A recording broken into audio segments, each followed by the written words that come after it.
العالمين وبه نستعين ولا عدوان إلا على الظالمين أشهد أن لا إله إلا الله وحده لا شريك له وأشهد أن محمدا عبده ورسوله اللهم صل وسلم وبارك على سيدنا ومولانا محمد وعلى آله وأصحابه واهتدى بهديه واستنى بسنته إلى يوم الدين أما بعد. Kaum muslimin dan muslimat yang dihormati dan dikasihi sekalian, baik tazkirah zuhur pada hari ini insya-Allah kita menyambung tafsiran surah Al-Kahfi. Kita berpindah kepada ayat yang ke-66. Firman Allah Ta'ala, A'udzu billahi minasyaitonir rajim. Qala lahu Musa hal attabi'uka 'ala an tu'allimani mimma 'ullimta rushda.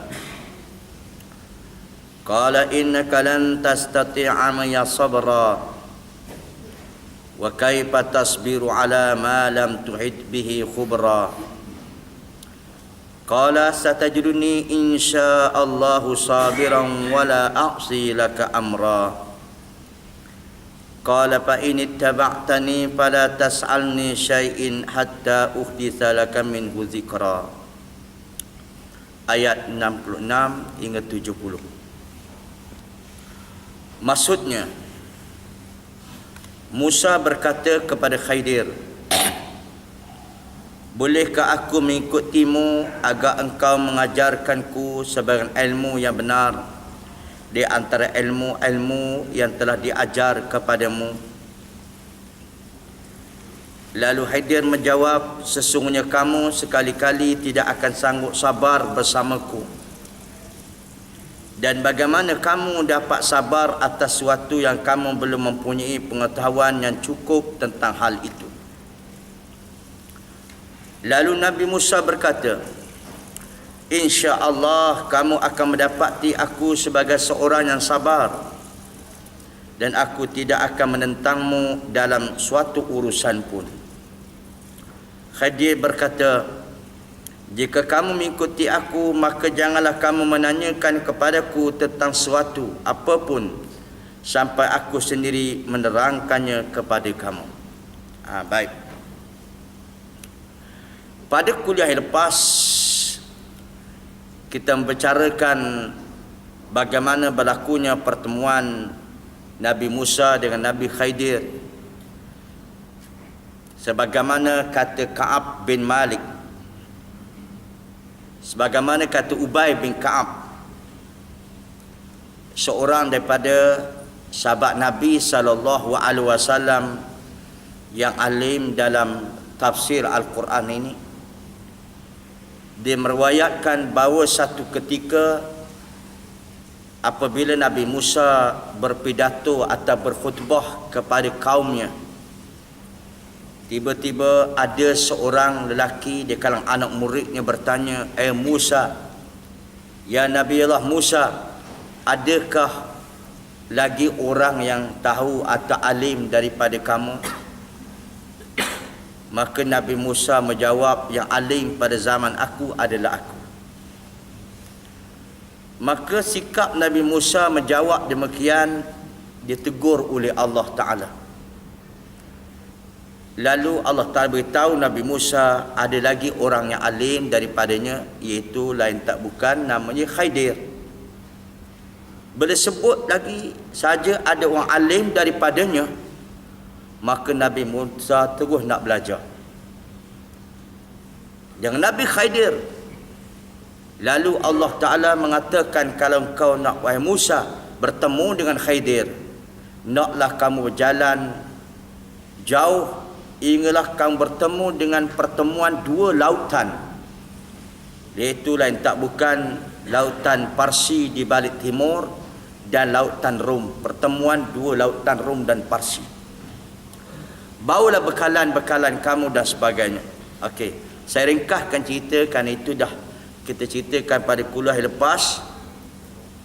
Maka bertemulah Nabi Khidir dan Musa bertemu. Di pertemuan dua lautan itu ada tempat bebatuan yang dijadikan oleh Allah Ta'ala. Baik. Bila bertemu, baru kita boleh masuk ayat hari ni. Qala lahu Musa hal attabi'uka ala an tu'allimani mimma 'ullimta rusyda, kata Nabi Musa. Berkata pada Khidir, bolehkah aku mengikutimu agar engkau mengajariku sebagian ilmu yang sebenar dari ilmu-ilmu yang telah diajar kepada kamu? Kata Ibnu Katsir rahimahullahu taala, ini menunjukkan sifat bahawa Nabi Musa menunjukkan sifat belah kasihannya, supaya Nabi Khidir mengajar dia dengan niat memang Nabi Musa nak belajar sungguh mana yang dia tidak tahu. Berlainan dengan orang zaman sekarang, kadang-kadang dia nak belajar juga, tapi bila dia belajar kena pula apa yang diceritakan oleh tu gurunya atau ustaznya bercanggah dengan masyarakat dia, mulalah dia. Ini orang nak belajar ni tak macam tu. Ini sifat Nabi Musa alaihissalam, menunjukkan, menuntut belah kasihan daripada tok gurunya. Ajarlah aku yang apa aku tidak tahu. Ini dia. Ini betul nak belajar, tapi ada kena tempat tak tahu, bercanggah sedikit dengan tok guru. Mulalah. Mula apa dia? Mulanya ada 3 perkara. Sama ada tok guru tu dipecat, disingkir daripada surau atau masjid. Ini pengalaman dakwah ni kaum muslim, walaupun tak termasuk dalam rancangan pencentuh dakwah, pencentuh ummah, pun banyaklah. Kadang-kadang minta kaum muslim memaksa, ustaz tolonglah cancel yang lain, berilah kami sebulan sekali pun tak apa. Mau macam nak belajar semua. Bila ustaz minta bintang kita apa nak belajar, memanglah bila kena tempat tak kena tu mula dah. Lalu dia pun tulis SMS. Ini pengalaman saya lah, kamu tulis, ustaz, bermula pada bulan depan kuliah ustaz ditangguhkan. Benda salah apa dia? Bercanggah dengan masyarakat. Tak kena macam tu. Lain kali minta dia lah mengajar, biar orang lain pula belajar. Ni kata bahawa adab belajar ni kamu, memang banyak kita tak tahu. Bila banyak kita tidak tahu, maka banyaklah perkara-perkara yang perbuatan masyarakat yang bercanggah kerana tidak tahu. Tapi sifat orang nak belajar ni sifat nak mengetahui ilmu dan nak mengubah apa yang kejahilan dan apa yang tidak betul. Ini kata Ibnu Katsir rahimahullahu taala. Baik. Lepas tu kaum muslimin dan muslimat kalian, apa jawab Nabi Khidir? Qala innaka lan tastati'a ma sabra wa kaifa tasbiru ala ma lam tuhid bi khubra. Sesungguhnya kamu sekali-kali tidak akan sanggup sabar bersamaku wahai Musa. Dan bagaimana kamu dapat sabar atas sesuatu yang kamu belum mempunyai pengetahuan yang cukup tentang hal itu? Kata Nabi Khidir. Sebab apa? Sebabnya kaum muslimin, syariat Nabi Musa dengan syariat Nabi Khidir berlainan. Nabi Musa ada diberi ilmu oleh Allah Ta'ala yang tidak ada bagi Nabi Khidir. Dan begitu juga sebaliknya, Nabi Musa tidak ada ilmu pada Nabi Khidir, tidak ada. Begitu juga Nabi Musa, ilmu dia tidak ada pada Nabi Khidir. Begitu Nabi Khidir tidak ada ilmu pada Nabi Musa. Jadi Nabi Khidir kata, bagaimana kamu nak bersabar tentang aku, sedangkan kata Allah Subhanahu wa taala sebut dalam Quran ini banyak lagi benda yang tak tahu. Ya sungguh, nanti tak sabar dia tengok kemudian. Sebab ada hadis Nabi SAW ada menyebut, dikala sekiranya Nabi Musa dia bersabar dengan Khidir, nescaya kita dapat tahu perkara yang hakikat yang tersirat. Saya ulang semula, ada satu hadis Nabi SAW, kalau Nabi Musa bersabar, tentang Khadir, nescaya kita dapat tahu perkara yang rahsia, benda hikmat yang tersirat. Tapi apakan daya, ialah bukan Musa tak sabar, itu perkara yang ditentukan oleh Allah Ta'ala. Itu sebab kita tak tahu apa hikmatnya. Kan? Tapi percaya masing-masing ada ilmu. Itu sebab satu hari saya cepatkan tafsir ni, saya tarik ke depan. Di masa naik perahu kan, dan insya-Allah kita akan sambung masa Nabi Musa naik perahu dengan Nabi Khidir. Nak kata kedua-dua ilmu ni ada bagi mereka yang alim. Lepas tu kaum muslimin dan muslimat kalian, masa naik perahu tu ada seekor burung lautan yang duduk di hujung perahu tersebut. Burung itu dia mematuk air laut untuk diminum. Lalu kata Nabi Khidir, Musa, tengok burung itu. Nabi Musa pun tengok. Lalu Nabi Khidir kata, ya Musa, ilmu aku dan ilmu kamu yang diberikan oleh Allah Ta'ala nak dibandingkan dengan ilmu Allah. Ilmu Allah ibarat lautan samudera yang luas ini. Ilmu aku dan kamu yang Tuhan beri ibarat air laut yang lekat pada paruh burung. Ilmu Allah luas, lautan samudera yang luas. Ilmu kita ni ibaratnya air laut yang lekat pada paruh burung. Banyak mana? Itu pada Nabi Musa, Nabi Khidir, betul-betul. Pada kita, kalau Nabi Khidir macam tu, bagi kita tak boleh nak jawab lah. Biar orang atas lah jawab kamu. Terlalu sikit. Yang sedikit itulah orang kata nak tunjuk sifat kedebilan dia, keangkuhannya. Ini je masalah dia kan. Okey, kita kembali patah balik kepada ayat.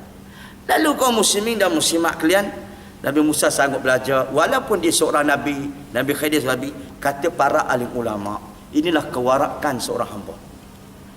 Kalau tanya balik ustaz, ada tak ustaz nak belajar dengan ustaz? Saya buat contoh lah. Ada tak ustaz kadang-kadang dia pasang, dia tengok YouTube ke, dia tengok ustaz lain mengajar, ada tak ada? Ini kena ustaz jawab, betul tak betul? Kadang-kadang orang tak nak dengar. Dengar. Dia ustaz juga, apa dengan ustaz lain, betul-betul? Ini kata tidak ada sifat pada Nabi Musa. Nabi Musa pun dia nak belajar kamu. Itu sebabnya ilmu kita ni tak sama. Saya katakan tidak sama. Imam Asy-Syafi'i radhiyallahu ta'ala sendiri, anak murid dia Imam Ahmad. Imam Syafi'i anak murid dia Imam Ahmad. Imam Ahmad belajar pada Imam Syafi'i dalam bidang hukum hakam dan sebagainya. Tapi dalam bab ilmu hadis, Imam Syafi'i belajar pada Imam Ahmad. Tak ganjil pun. Itu sebab kata Al-Imam Syafi'i radhiyallahu ta'ala, ya Ahmad, khabarkan kepada aku tentang hadis Nabi sallallahu alaihi wasallam, kerana engkau lebih banyak menghafal hadis daripada aku. Kan kaum muslimin. Itu sebabnya kena tengok juga, kena dengar juga ustaz-ustaz lain berceramah. Kerana kena ambil juga pandangan alim ulama. Sebab begini ya, panjang pula ceritanya. Sebabnya kadang-kadangnya, walaupun pandangan ahli ulama hebat, kaum muslimin semua kalian yang besar, tapi kadang-kadang dalam satu bab mereka terlepas pandang. Pandang. Itu pertama. Apa maksud terlepas pandang? Nanti nak urai sikit. Yang keduanya pula, kaum muslimin kena sabar menuntut ilmu ni. Kata Nabi Khidir, kerana banyak lagi benda kita tak tahu. Kalaulah Nabi Khidir bila kata pada Nabi Musa tak tahu, kita lagi banyak tak tahu. Kena sabarlah. Bila banyak benda tahu, kena sabar. Bila kamu lalu demikian, itu sebab saya nak buat contoh. Imam Bukhari menghafal hadis 600,000 buah hadis. Imam Bukhari 600,000 hadis. Kalau ditanya, kita bertemu tak, bukan hafal tak, temu tak 600,000 buah hadis? Baik, tak nak jawab, betul-betul. Jawapannya tak bertemu. Macam saya juga tak bertemu. 100,000? Cuma yang kita bertemu ialah hadis 40 itu saja. Jadi bila kita tak temu, banyak lagi yang kita tidak tahu. Bila banyak lagi yang kita tidak tahu kaum muslim, sudah tentulah ada benda yang tidak kena dengan cara kita, maka kita kena sabar. Saya buat contoh. Kadang-kadang kaum muslim, ulama-ulama perlu juga belajar. Ada yang terlepas pandang. Okey, saya buat contoh. Nak kata buat contoh tak buat lagi. Okey, terlepas pandang ya. Saya ambil macam mana? Kita ambil benda-benda yang kontroversi sikit. Kalau tak kontroversi tak sedap kan? Yang dah biasa. Okey. Imam Al-Bukhari masing-masing bertemu dengan hadis ni. Tapi untuk mengeluarkan hukum lain pandangan sebab terlepas pandang. Okey, ujar kuat. Imam Bukhari buat satu tajuk. Bab binatang yang halal dimakan dagingnya, maka apa yang keluar daripada dua jalan, sudah tentu air kencing dan najisnya, beraknya tidak najis. Mulalah dia macam nak pandang lah. Jadi ya Allah, kenapa dia buat tajuk macam tu? Musabah kalau bagaimana kata ulama-ulama lain semua itu adalah najis. Tengok, kadang-kadang orang ni berjumpa dengan pembacaan dalilnya, kadang orang ni tak jumpa. Itu sebab kena sabar dalam ilmu ni. Itu kena belajar. Kamu belajar ni tidak ada had sampai mati. Baik. Satu hari ya, orang pakat tengok hadis ni. Imam Bukhari buat satu hadis. Dia jumpa dua satu hadis. Satu hari ada sekumpulan kabilah yang pergi ke Madinah. Ketika itu kabilah Madinah mengalami musim sejuk. Musim sejuk. Rombongan yang datang tu seramai 40 orang. Bila datang musim sejuk, dia pergi ke Madinah, mereka kena penyakit kulit, gatal kulit. Ketika tu manalah ada krim lagi kaum muslimin, mana-mana ada apa nama Nevia lagi, mana ada ketika tu. Tapi yang peliknya, orang Madinah tak ada apa. Orang datang dari Madinah ya. Tuan-tuan pergilah ke Mekah, contoh dia pergi kan. Masa pergi dulu sebab sekeluarga bawa orang. Ketika tu Madinah mengalami musim panas 52 darjah. Panas semua kaum muslimin. Dia bang. Tiba-tiba isteri hilang selipar. Nak balik daripada masjid ke hostel tu lebih kurang 200 meter tak? 300 meter. Bila hilang selipar, dia nak, ialah seorang suami, dia korban untuk isteri dia kan. Cik nak tunjuk tu. Kata pakai abang punya, biar abang jalan kaki. Tak boleh jalan kaki, naik ya kaum muslimat jalan di atas marble tu, meloncat kepanasan. Tak boleh pergi dah. Tapi kita tengok orang Badui biasa je, dia bentang kain sejadah dia duduk atas tu selama je 2 kali sugi. Tengok kan, tak ada panah pun. Kita panas, dia biasa. Jadi orang Madinah tak ada apa-apa. Orang yang datang Madinah ni kena penyakit kulit. Lalu mereka cari ubat, tapi tak bertemu dengan kesembuhannya, tak kena dengan ubat. Lalu mereka mengadu kepada Nabi.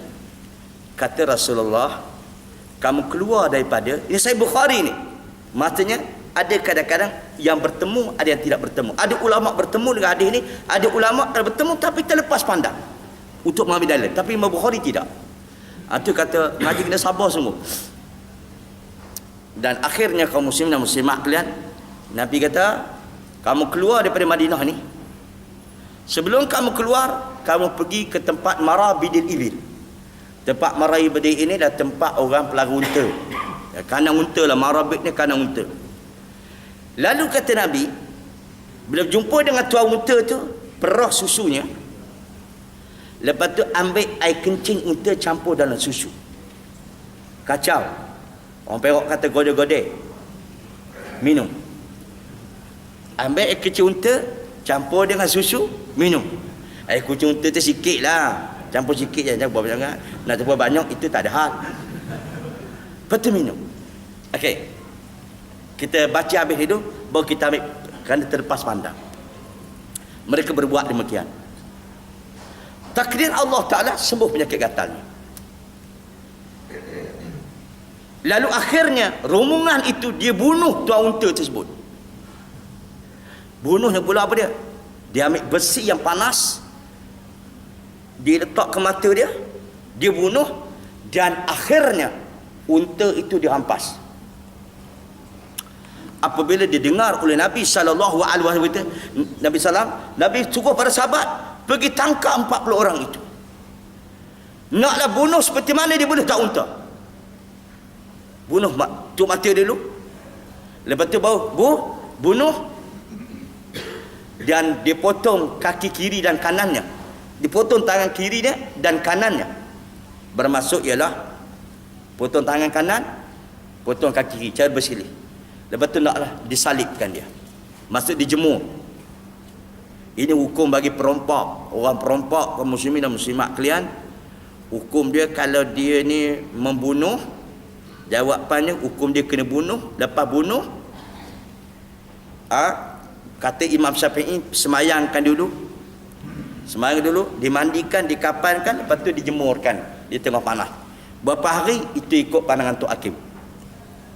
Kata setengah ulama lain tidak, dibunuh dulu, lepas tu dijemur di tengah panas. Kata Tok Hakim kata baru mandi, boleh mandi. Tapi bagi orang yang dia merampas harta tapi dia tidak membunuh, Nabi suruh potong tangan kanan dia, potong kaki kiri dia secara bersih. Ini bagi siapa? Bagi perompak. Ini hukum Islam lah, perompak. Tak jalan tempat kita kan? Tak jalan lagu tu. Ada ke jalan tempat kita? Tak jalan, kamu susah. Nanti dia. Tapi Brunei nak jalan dah. Brunei ni kamu satu mufti je boleh jalan dah. Di Malaysia 14 mufti tak ada nak jalan juga. I'm sorry ya cakap. Sekali-sekali dah apalah kamu sini sebenarnya. Okey. Habis. Sekarang mufti dia acak bercakap. Mufti Brunei sekarang banyak bercakap, bercerita tentang hudud dan sebagainya. Zaman kita tak ada mufti nak cakap masalah hudud. Kenapa ya? Pergi tanya mereka. Baik. Kemana pula lepas dia? Jadi sekarang ni wallahu alam, semua pendapat ulama temu dengan hadis ini. Tapi kata untuk menggalikan hukum terlepas pandang. Imam Bukhari pun buat tajuk, kenapa Nabi suruh perah susu unta campur dengan air kecil unta minum. Kalau benda tu najis tak boleh minum kan? Tak apa, tak nak jawab, biar aku tanya aku jawab. Kalau benda tu najis, dia tak boleh. Ustaz, tak boleh, tapi darurah Ustaz. Dalam ubat, dalam bab penyembuhan, tak ada dalam bab darurah. Sebab Nabi kata la syifa'a fil haram, tidak boleh penyembuhan bagi benda yang haram, tak boleh. Jadi Imam Bukhari buatlah tajuk, bukan Bukhari saja, Imam Syafi'i, Imam Muslim tidak kata tidaklah najis kalau binatang yang keluar daripada dua jalan kencing tidak najis. Itu kata Imam Bukhari. Jadi kalau orang dengar orang memang kontroversi lah, tak sabar betul-betul, akhirnya kena pecah ustaz ni, betul-betul. Tapi kalau kita mengaji Bukhari, kita sabarlah. Baik, tapi janganlah kamu muslim, ustaz kalau tak najis teh ayam boleh makan. Itu orang raya rendah dulu kaum muslimin. Mamak buat roti telur tak basuh telur tu, makan najis roti tu. Tak boleh macam tu, sebab benda ni masih lagi bicara dalil cukup kuat kan kaum muslimin sebenarnya. Tapi janganlah kata ustaz kalau begitu tak najis lah teh ayam, boleh makan lah. Tuan-tuan, janganlah bila sebut tak najis semua boleh makan belaka. Jangan ngaji macam tu. Betul. Ini botol air ni najis ke tidak? Tak najis kan? Dia barang dimakan ke? Dia bukan barang dimakan. Boleh faham tu? Tai ayam walaupun ulama Bukhari kata tak najis, adakah dia barang dimakan? Tapi kalau berasa nak cuba, try tak ada masalah. Betul. Jadi itu pengajiannya. Jadi kerana terlepas pandang. Banyak benda kaum muslimin dan muslimat kalian. Saya ambil satu contoh lagi. Contoh lagi. Terlepas pandang. Contohnya berlaku dalam pandangan mazhab Imam Syafi'i sendiri. Imam Nawawi, seorang ulama yang kuat berpegang pada mazhab Imam Syafi'i. Tapi kadang-kadang dia bersisih pendapat dengan Imam Syafi'i. Itu sebab tu mengaji banyak guru ni cukup seronok menambahkan ilmu. Tapi ada orang kata pula, ustaz, mengaji banyak guru bukan tambah ilmu, banyak pening kepala lagi ada. Tu kalau tidak ada pembahasan ni memang pening Boleh faham dia? Saya buat contoh. Tentang hukum anak zina. Anak zina. Adakah anak zina ni boleh bang kepada bapa zinanya? Maksudnya kita tak boleh. Bahkan Imam Syafi'i kata boleh bapa zina kahwin dengan anak zina pun boleh. Sebab tidak ada turunnya sah. Faham tu? Lalu akhirnya Imam Nawawi rahimahullahu taala, Imam Abu Hanifah pun kata tak boleh. Anak zina tetap dibeng pada bapa zina. Akhirnya dikemukakan dalil. Dalil pun terkejut. Okey, kita ambil dalil kan. Ingat tak kisah Juraish? Kalau tak ingat dah pernah aku cerita lah kaum muslimat. Tak apa kita cerita. Baik. Kan Juraish dalam hadis Nabi sallallahu alaihi wasallam, Juraish yakni seorang abid, seorang ahli ibadat di kalangan Bani Israel. Dia kuat ibadat. Hingga kemudian dia benakan rumah ibadat dia panggil Sauma'atan di satu tempat. Sebab orang Bani Israel syariat dia tak boleh semayang di tempat macam kita ni. Kita ni Tuhan jadi kita ju'ilat li al-arda tayyibatan wa tuhura wa masjidah. Dijadikan bumi ni bagi umat Nabi Muhammad iaitu bersih, cuci dan tempat sujud.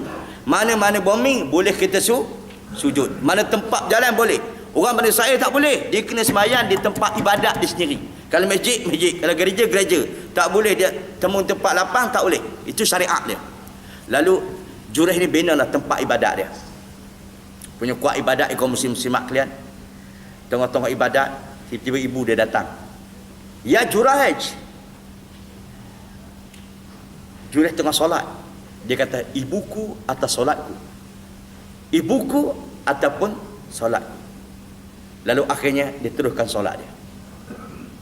Ibu pun balik. Keesokan ibu datang. Ya Juraish. Juraish tengah semayang. Oh, ni mah kuat sungguh solat di kaum muslimat. Ibuku atas semayang.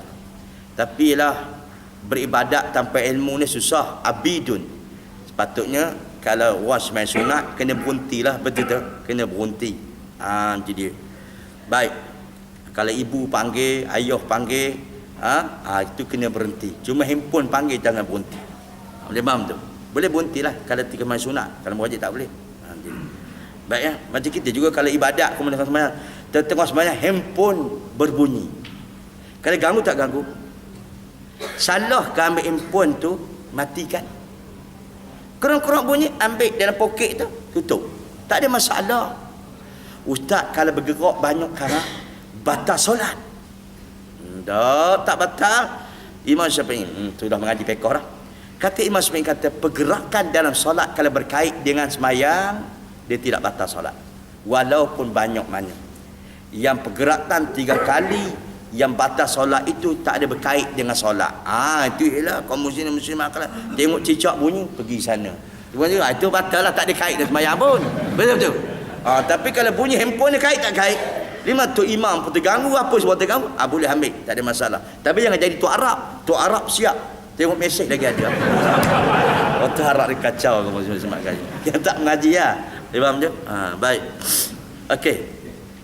Jadi akhirnya dia tak berhenti. Pada esokan hari yang ketiga pun tidak juga. Ini kecewanya seorang ibu, lalu dia berdoa, Allahumma la tumithu. Ya Allah, jangan kau matikan Juraish ni hingga dia bertemu dengan wajah pelacur pula. Kau ibu panggil tak menjawab.